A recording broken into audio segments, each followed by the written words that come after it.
Então, ela mesma vai se apresentar, porque eu vou começar com a primeira pergunta para ela. Quem foi ou quem é Janete Alvim? Uau, quem foi e quem é? Primeiro eu quero agradecer, né, a oportunidade de estar aqui com vocês nesta manhã, né? E acredito que a minha experiência de vida vai influenciar bastante vocês e vai acrescentar a vida de vocês. Quem foi Janete Alvim? Lembrando-se que a Janete Alvim de hoje é uma mulher madura, uma cristã, né? E uma mulher já bem resolvida que tem 54 anos. A Janete antiga era uma mulher, uma moça, uma jovem, uma adolescente que tinha muita fome de Deus, porém ainda não havia se convertido ao cristianismo. E essa Janete antiga, que eu era, né, que era o velho homem, era uma pessoa muito questionadora e através dos questionamentos, esses questionamentos me levaram a usar drogas, porque como eu não conhecia a palavra de Deus, eu achava vislumbres dos meus questionamentos nas drogas, né? Mas sempre acreditei em Deus, mas a gente acreditar em Deus e não praticar a palavra não faz de nós uma cristã, né? Essa é a antiga Janete. Depois nasceu a nova mulher, a Janete agora que vos fala, cristã, que crê em Deus, porém praticante da palavra. É isso aí. Por várias vezes no livro Pássaros Ainda Cantam em Minha Janela, você relatou que na mesma noite, após usar cocaína, você lia a Bíblia. O que buscava na Bíblia? É muito louco isso, né, Edivânia e galera que me ouve, né? Pela fome de Deus que eu tinha e os questionamentos que eu queria saber e ninguém me falava, por isso que quando eu estou ministrando, eu sempre falo da importância de nós falarmos de Deus, que a única pessoa que eu lembro que foi um crente, que eu encontrei com ele, pasmem, talvez alguns crentes me viam e corriam de mim, foi lá em Corumbá, onde eu vendi um artesanato para ele. Eu sei que ele era um crente porque a gente conhece o servo de Deus. Ele estava com um livro, a Bíblia debaixo do braço, numa esquina de Corumbá, Mato Grosso.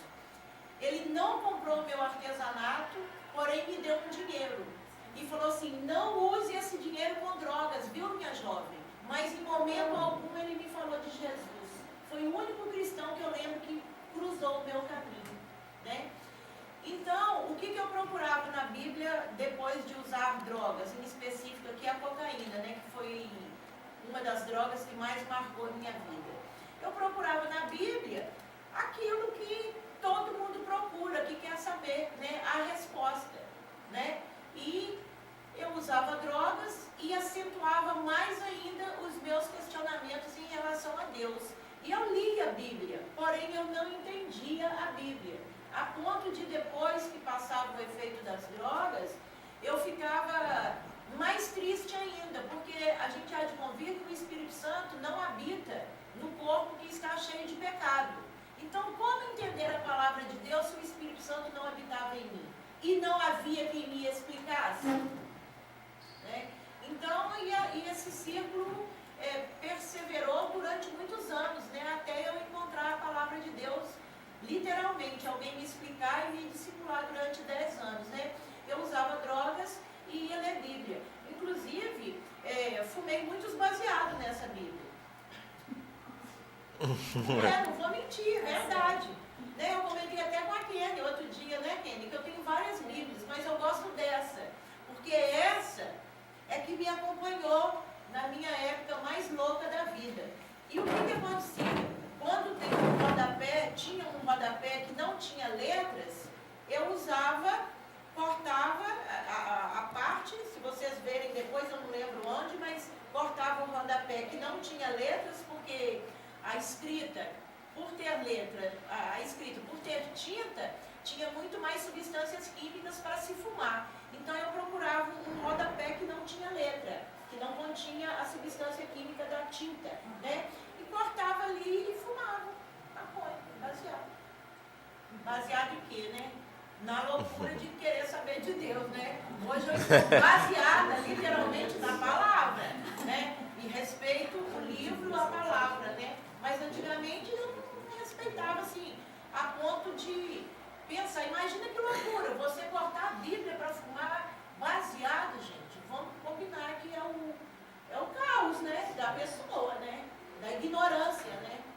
Espiritual, digo, né? Que momento da sua vida você tomou essa decisão de não fazer o uso mais das drogas? Porque quando a gente fala em drogas, parece que era só uma, mas não era. A irmã Janete usava, era cocaína, tinha os seus baseados que você fazia, né? E sem contar que injetavam também. Que momento da sua vida você decidiu falar, a partir de hoje, essas drogas não farão mais parte da minha vida? Bom, na verdade, galera, eu usava drogas e eu gostava de drogas. Eu era escrava das drogas. Era um demônio que me atormentava. Tem o demônio da inveja, tem o demônio do sexo, tem o demônio da pornografia, tem o demônio do consumismo. E o meu demônio, o demônio que me incomodava, era o demônio das drogas. Não foi eu que decidi parar. Foi um ex-hippie que falou de Jesus para mim, assim como eu narro no livro. Ele me discipulou durante 10 dias, olha que coisa linda.